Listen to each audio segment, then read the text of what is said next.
like some kind of way where they're learning to get back out in society, because you know some women or some people, period, once you get incarcerated, and even before you get incarcerated, there are things that you don't even know, like paying bills, having a checking account. Some women or some men, there are some people that never even had a checking or savings account. So, and this is where we're going right back to the training piece of it, and that's so where that's you or you. that's building what. Okay. So building bridges is, well, the home is providing a space, a safe environment for these women to live. The programming piece will be done right there in the home, which is building bridges. And we provide all of the services that you mentioned. Right, okay, so is that done, okay, see, because I'm trying to figure out here, is that done in the house or outside the house? That's done in the house. Okay. And that's what makes it, that's what makes it a very unique situation, because all of that is done in the house, and it's structured based on the woman's time. You know, our women go to work, they have obligations with the Department of Corrections. So our service is structured around the woman's needs, and that's why we said that the program was individualized, because women work. That's good to know, because we're all different individuals, and we all have different individual needs. Yes, and in that individual need, that includes job training, that includes continued GED training if they need it, that includes helping them to go to other vocational schools if they need it. That includes group and individual therapy, whether that be around drug and alcohol, whether that be around grief and loss, whether that be around, you know, job train, you know, going out for an interview. So the grief and loss, what is that about? Well, many women who have been incarcerated or have had some trauma in their life has lost something. Okay, so the grief and the loss group is to help them to identify that loss, help them to deal with all the grief issues around that loss. Okay. Whether that be, you know, loss of children once you were incarcerated, loss of parents, loss of material things, you know, loss of self. You know, 90% of the women who are incarcerated have been abused, either physically or, you know, sexually or in some way. So having them, and it usually starts at a young age, so having them to deal with the grief and the loss around those issues are real important as well. Okay, so do they also get like psychological counseling? Yes, which is all a part of our curriculum, the group and the individual therapy. Right. Yeah, because when you just said that, I thought back to, I mean, because first of all, you're in there because of something that went on in your life, something that took place. Yes. And so the reason why I asked you about a psychologist is because they would help them to get at the root of the problem. So because once we get at the root of the problem and alleviate that, we don't have to worry about you going back into the system. Yes, we do have professional staff on board. Actually, Alita and I both are qualified to do the individual and the group therapy. But we do have professional staff. We have people who are so excited about this that they're waiting in the wings to get in.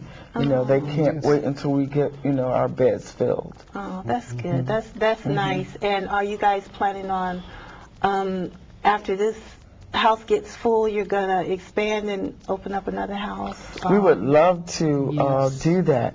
One of the things that we wanted to do there's a place on the property that we wanted to turn into a daycare or so the women would I mean, the children could come there and do their homework Yeah, that would and be nice. connected with the mom, so the mom can Yes. really learn parenting skills. Right. Because learning parenting skills going to a class is a lot different from different learning parenting things, skills when yeah. you're actually doing Yeah. hands-on. Yeah. Yeah, so, Yes, because that's theory. yes. Yeah, that theory doesn't really work because it's altogether different when you're doing one-on-one and it's real life. Yes. Yeah. And so some of them, because you have different women that probably were pregnant and had never had any children before even going into the system, and then they gave birth while they were in the system, Yes. and they're still incarcerated.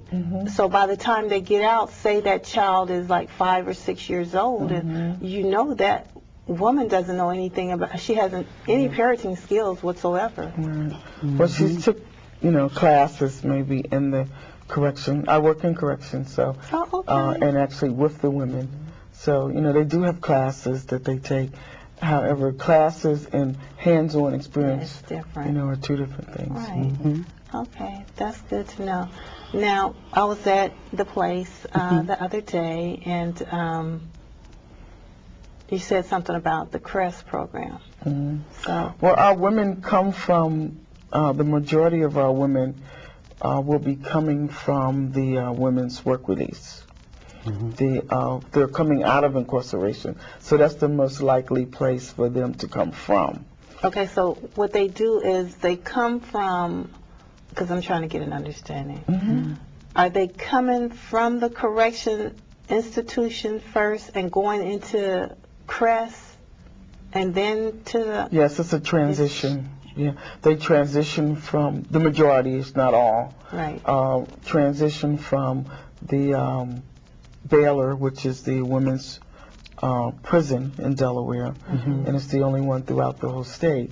They transfer from there to a women's work release center, where they work on treatment for the first 3 months, and then they go out and look for jobs for the next 3 months. So it's a 6-month program, it sounds like.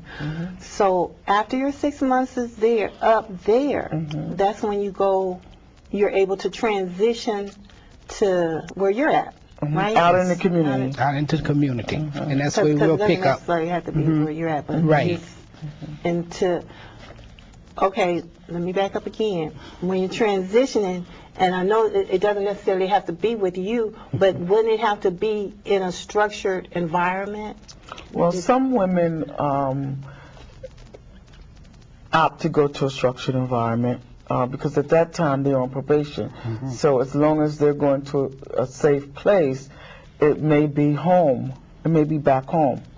It may be on their own in an apartment. Also, they are able to do that? Yes. Okay. We're looking at women who need that extra help, Right. that extra boost to get through the challenges. Right. And there are women who do not adjust as well based on their own challenge, Right. personal challenges, whether it's education, whether it's some form of mental health, or some form of a disability. So we're looking at women who have extra challenges. They may be going to school. They may not be able to, afford an apartment a place right away. So we're looking at those women. Okay, so who pays for that, for their stay at your place? Who pays for that? And that's the reason why we're here today, to solicit for funding to help the women stay in the property or the home while they're going to school or whatever they have to do. And this money will be put aside to pay for them to be living in the home. Okay. So what all is it that you need for your transitional living center? What is it that you need so that our viewers will know, because they already know how to get in contact with you. So what all is it that you need?